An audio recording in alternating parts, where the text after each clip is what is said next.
Chapter 1। तो chapter 1 जो है वो स्टार्ट होता है कॉल में इस्माइल इस सेंटेंस से।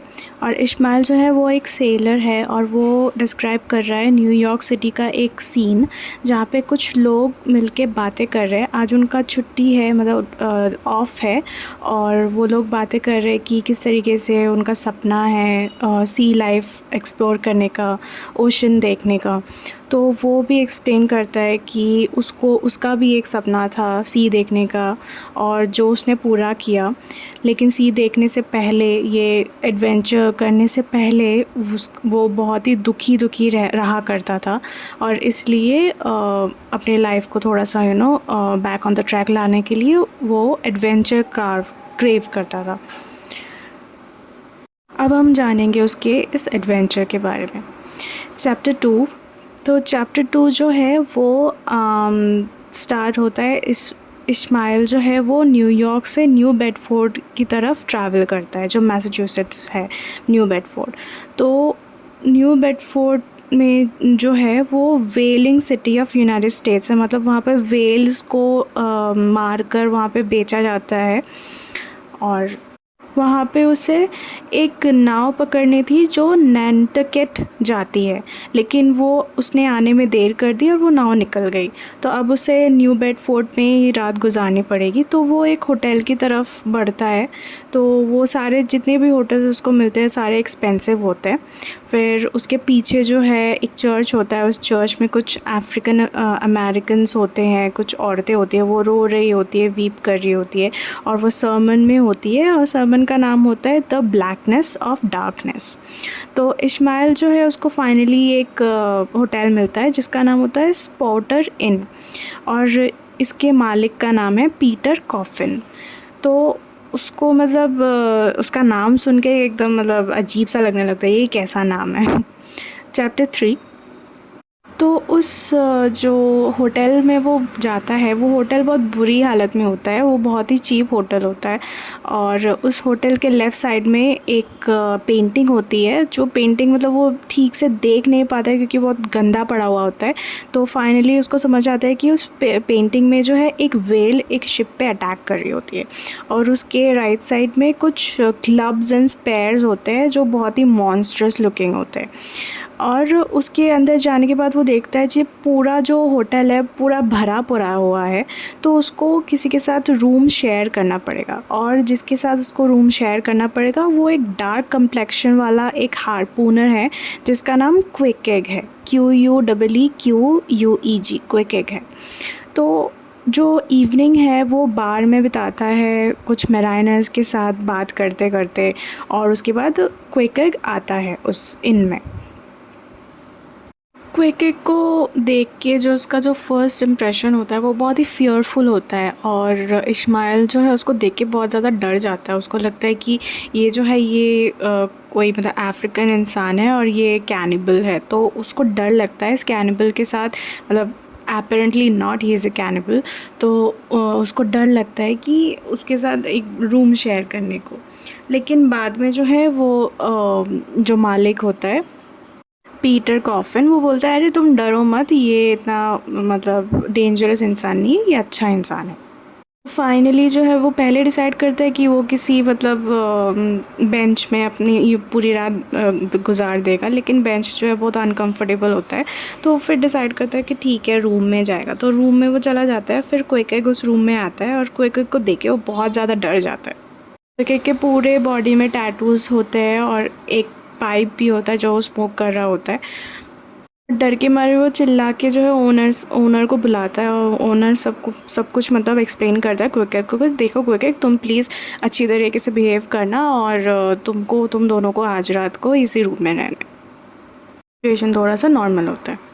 नेक्स्ट डे मॉर्निंग ये दोनों उठते हैं और क्विकेग का जो आर्म है वो ऐसे ही इस्माइल के बॉडी पे मतलब चला, वो नींद में होता है लेकिन उसका आर्म जो है, हाथ जो है इस्माइल के बॉडी पे ऐसे ही लेट जाता है। तो इस्माइल थोड़ा सा घबरा जाता है।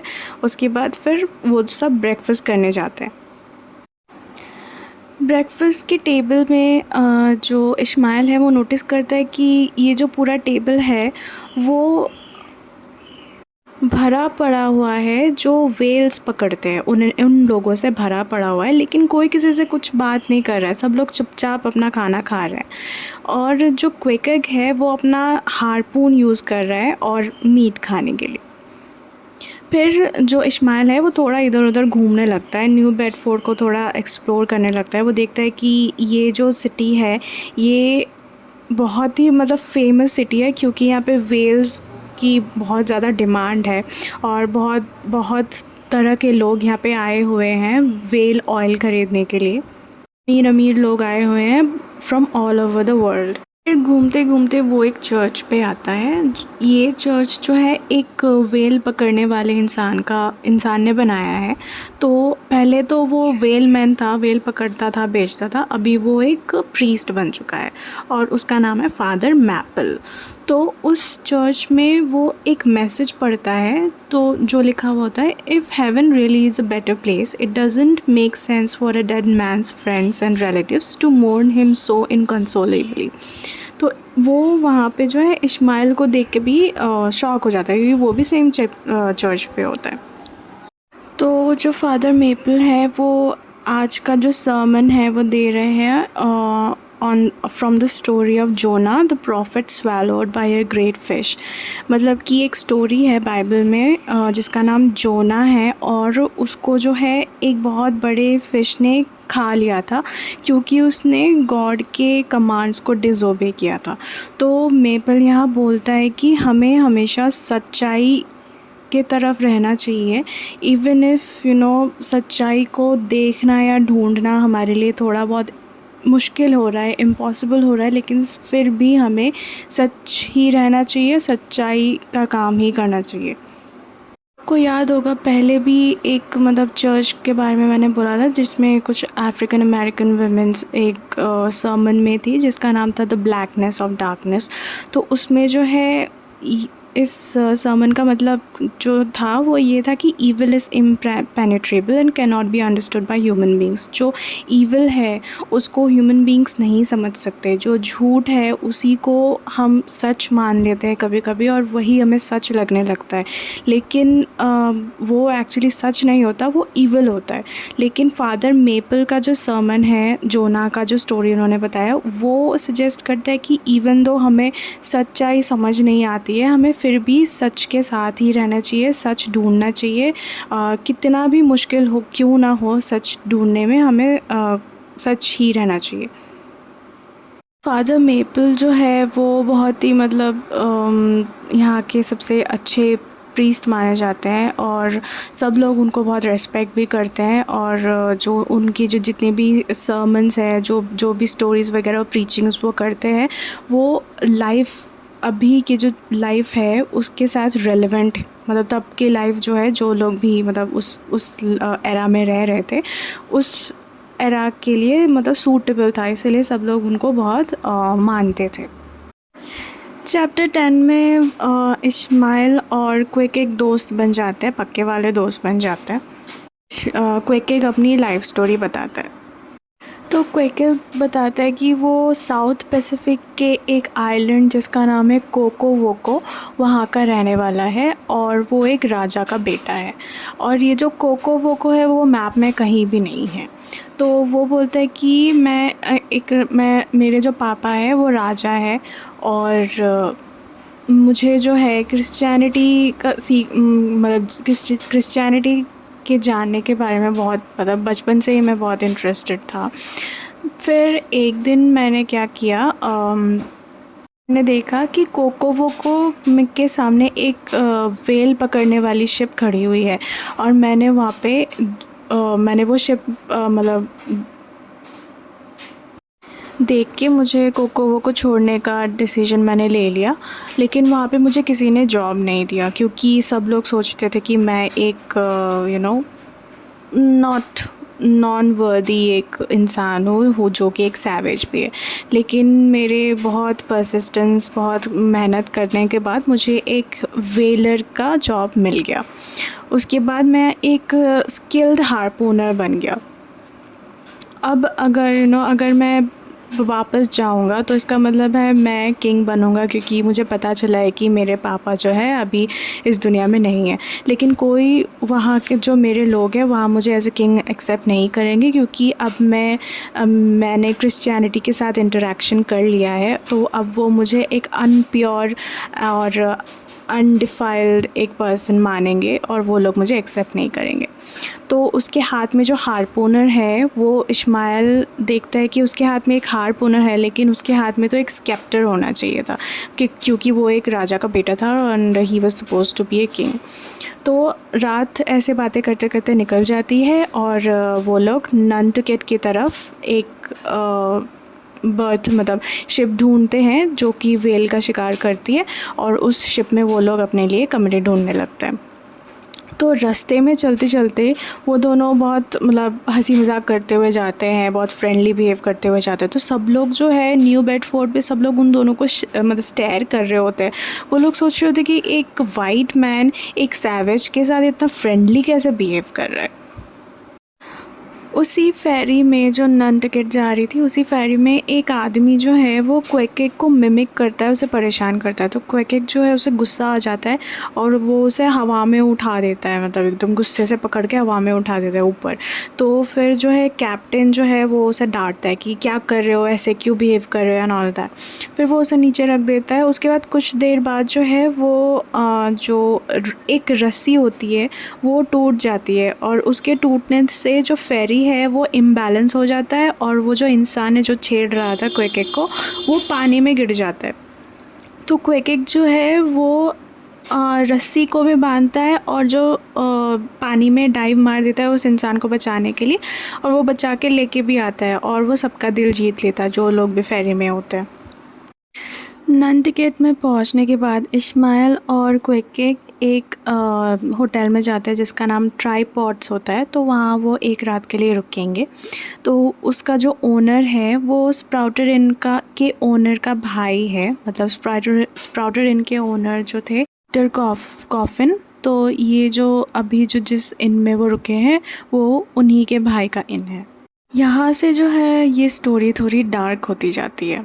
तो यहाँ पे जो है एक ऊपर ऊपर जब वो देखता है सीलिंग में, तो वहाँ एक चीज़ होती है जो उसे बहुत डिस्टर्ब करती है। वो एक फांसी के फंदे की तरह होता है। तो मतलब एक शिप होती है, तो शिप के साइड में कुछ ऐसे ऐसे ही बनी हुई होती है जिस तरीके से ऐसे लगे कि वो फांसी का फंदा है। तो वो थोड़ा सा डिस्टर्बिंग चीज़ होता है। फिर यहाँ जो है नंटकेट में सब कुछ एकदम सी से भरा हुआ है, सी की चीज़ों से भरा हुआ है। जो मिल्क है वो भी फ़िश जैसा टेस्ट करता है, और जो इनकीपर की जो वाइफ़ है वो भी फ़िश की हड्डियों वाले नेकलेस पहनती है। और वो लोग जो है यहाँ पे रात को चाउडर पीते हैं। तो चाउडर मतलब एक फ़िश का सूप होता है, वो वहाँ पे पीते हैं। तो नेक्स्ट डे वो दोनों एक शिप बोर्ड करते हैं जिसका नाम होता है पीक्वेड। तो पीक्वेड जो है वो बहुत ही भयंकर होता है दिखने में। और ये जो नाम है पीक्वेड, ये नाम था एक नेटिव अमेरिकन ट्राइब का जिसको इंग्लिश रूलर्स ने बर्बाद कर दिया था, एकदम एकदम ख़त्म कर दिया था 17वीं सेंचुरी में। तो उसका नाम यहाँ पे आया है, उसका नाम इस शिप को दिया गया है। इसका मतलब ये है कि इस शिप के साथ भी कुछ इतना अच्छा नहीं होने वाला है। ये बहुत ही एक ओमिनस नेम है to be given to any ship. उस शिप में चढ़ने के बाद वो दो लोगों से मिलते हैं जो क्वेकर्स होते हैं, और वो लोग इस शिप के मालिक होते हैं जिनका नाम होता है पेलेग और बिल्डैड। तो इवन दो वो लोग क्वेकर्स होते हैं, और क्वेकर्स जनरली पैसिफिस्ट्स माने जाते हैं, मतलब वो लोग शांत माने जाते हैं और इतने हिंसक नहीं माने जाते, फिर भी उन्होंने अपनी पूरी लाइफ जो है डेडिकेट कर दी वेल्स को मारने के लिए। फिर उन्हीं लोगों से बातचीत करते करते इस्माइल को पता चलता है कि शिप का कैप्टन है एहब। तो एहब जो है वो थोड़ा सा आजकल मूडी रहने लगा है, थोड़ा सा मतलब सख्त रहने लगा है, क्योंकि उसका जो पैर है वो एक वेल ने खा लिया था, एक पैर उसका नहीं है। तो जब से उसके साथ ये हादसा हुआ है तब से उसकी लाइफ का सिर्फ एक ही मकसद बन गया है कि उस व्हेल को मारने, ढूंढ कर मारने का, और उस व्हेल का नाम उसने रखा है मॉबी डिक। तो एहब एक्चुअली जो है वो एक ऑब्सेस्ड कैप्टन है, और he is obsessed of this idea of searching this whale out and killing this whale. तो एहब जो है वो वैसे तो इतना बुरा आदमी नहीं है, तो वैसे जो है उसको पेलेग और बिल्डैड बोलते हैं, वो वैसे तो बुरा नहीं है, वो बीवी बच्चों वाला इंसान है।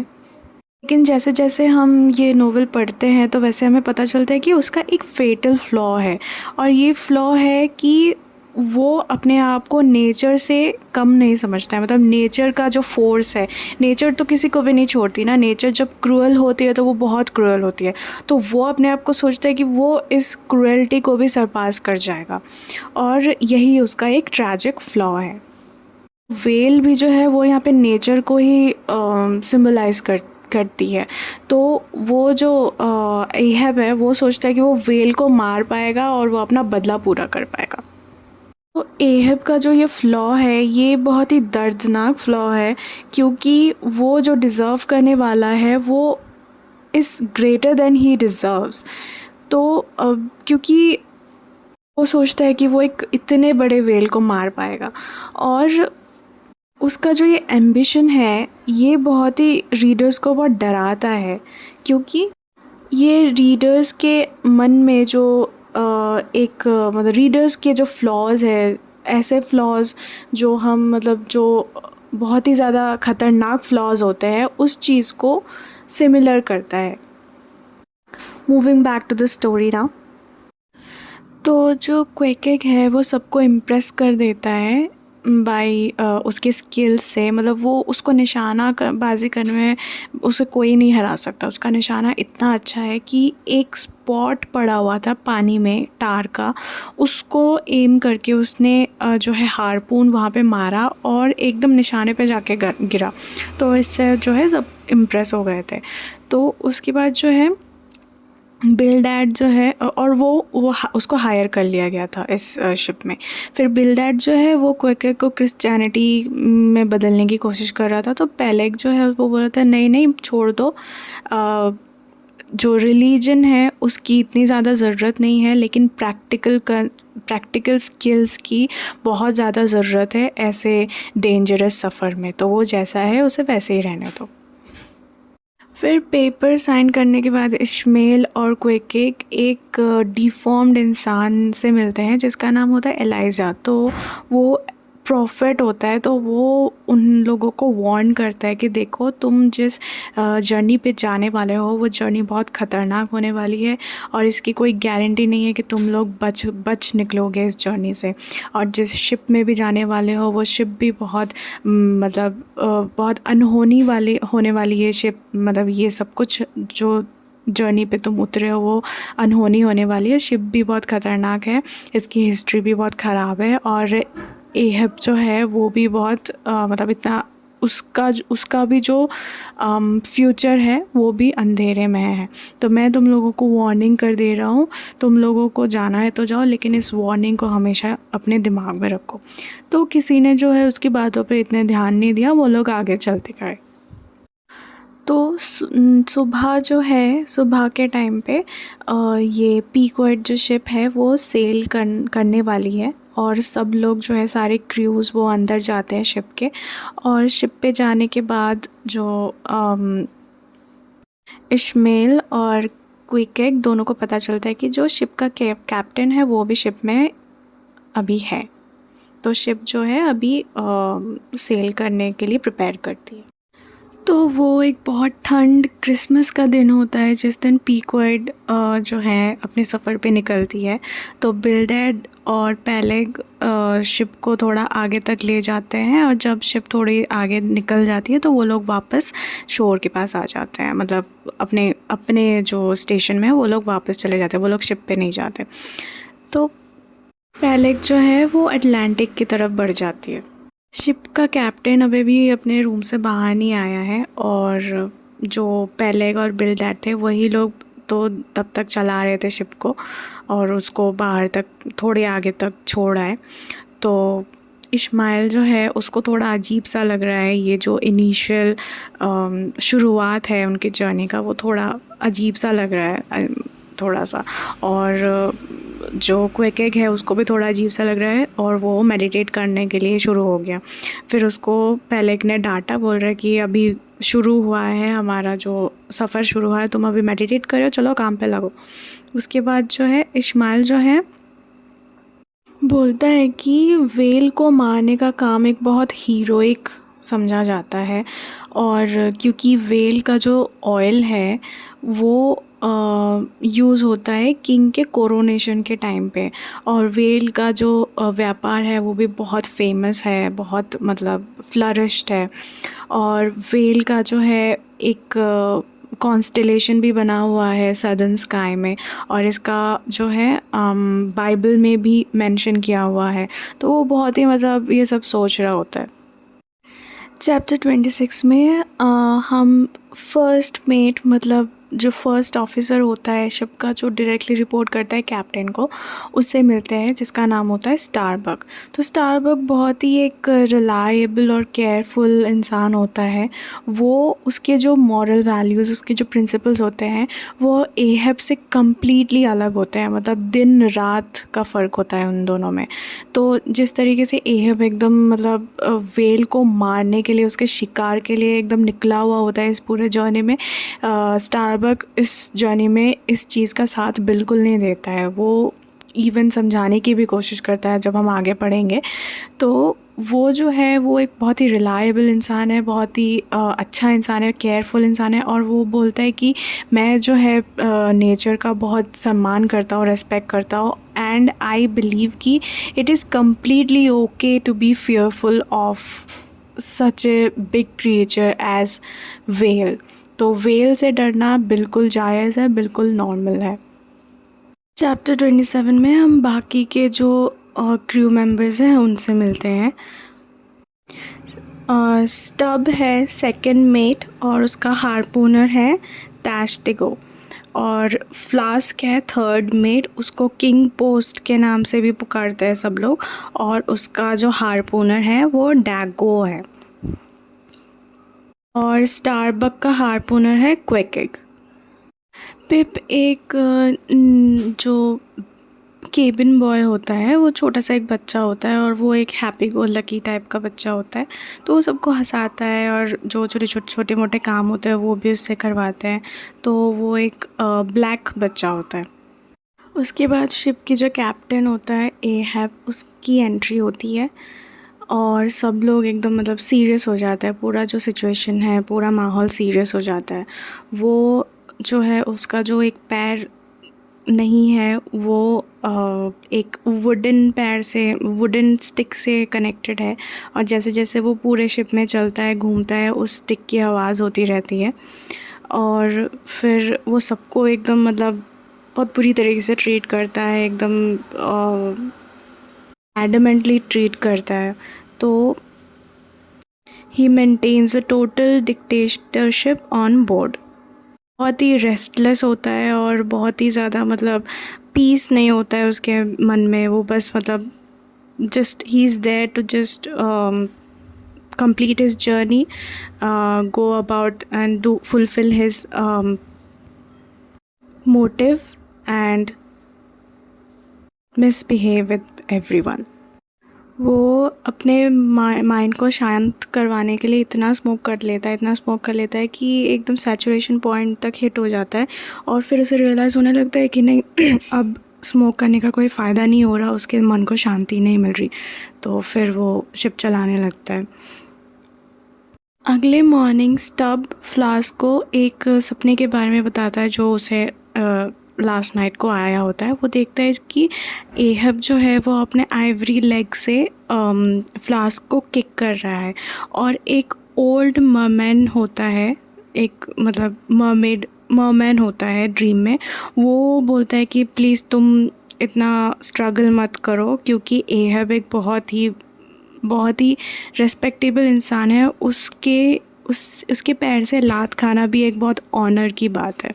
तो ये एक जो पूरा सीन होता है ये चैप्टर 31 में होता है और 31 का नाम होता है क्वीन मैब। And the title of this chapter, Queen Mab, refers to Shakespeare's tragedy Romeo and Juliet. फिर एहब की आवाज़ आती है पीछे से और वो बोलता है कि देखो हम सब लोग इस जगह पे पहुंच चुके हैं जहाँ पे मोबी डिक हो सकता है, तुम सब लोग अपनी आंखें खुली रखो, तुम लोगों को कहीं भी ये वेल दिख सकता है। तो Pequod's work has begun in this chapter. Chapter 35 में इश्मेल डिस्क्राइब करता है कि किस तरीके से वो मास्ट हेड में रुकने का काम मिलता है। मास्ट हेड एक जगह होती है शिप का, एकदम टॉप जगह होता है जहाँ से जो है लोग वेल्स को देख पाते हैं। तो उसको वेल को देखने का काम सौंपा जाता है, एकदम वो मास्ट हेड में रहता है और वो बोलता है कि एकदम जिसको भी ये काम सौंपा जाता है उसको बहुत अटेंटिव रहना होता है, एकदम एब्सेंट माइंडेड लोगों के लिए ये काम नहीं है। चैप्टर 36 में एहब फाइनली एक ऑफिशियल अपीयरेंस करता है सारे क्रू मेंबर्स के सामने। तो सारे क्रू मेंबर्स को बुलाता है अपने पास और सबको अपने मिशन के बारे में बताता है। तो वो सबसे पूछता है उन सब के बारे में और उनके मिशन के बारे में पूछता है, तो सब वैसे रिस्पॉन्स करते हैं। तो वो अपने पॉकेट से एक स्पेनिश गोल्ड कॉइन निकाल के बोलता है कि इसको ध्यान से देखो, जो भी कोई मुझे एक रिंकल ब्रो, कुक्ड जॉ और वाइट कलर्ड वेल लाके देगा उसको मैं ये जो है कॉइन दूंगा। तो ये सुन के सब लोग खुश हो जाते हैं और फिर जो स्टारबक है वो पूछता है कि क्या आपको उसी वेल की तलाश है जिसने आपका पैर की ये हालत की है, जिसका नाम मोबी डिक है। तो रिस्पॉन्स में वो बोलता है कि हाँ मुझे मोबी डिक की ही तलाश है। तो इसमें सब खुश हो जाते हैं। तो फिर स्टारबक बोलता है कि देखिए मैं यहाँ पे जो है वेल को हंट करने आया हूँ, मैं किसी वेंजेंस में या फिर किसी का बदला लेने नहीं आया हूँ। तो इसमें जो एहब है वो बहुत गुस्सा हो जाता है और गुस्से में वो बोलता है कि God hunt us all if we do not hunt Moby Dick to his death. तो वो बोलता है कि अगर हमने मोबी डिक को नहीं मारा तो भगवान हम सबकी जान ले लेगा। चैप्टर 37 का नाम सनसेट होता है और यहाँ पे जो है एहब एक सॉलिलोकी, मेलंकॉली सॉलिलोकी मतलब गाता है, बोलता है। तो वो एक विंडो के सामने अकेले बैठ के ये सब बोल रहा होता है। तो वो बोलता है कि वो मानता है कि सब उसे मैड समझते हैं and he agrees with them to a certain level. और वो ये भी बोलता है कि हाँ मैं मैड हूँ, मैं डिमोनिक हूँ और मैडनेस मैडेंड हूँ मैं। तो वो बोलता है कि मैं मोबी डिक की डेस्टिनी बनूँगा, मैं उसका प्रॉफिट और उसका फुलफिलर बनूँगा।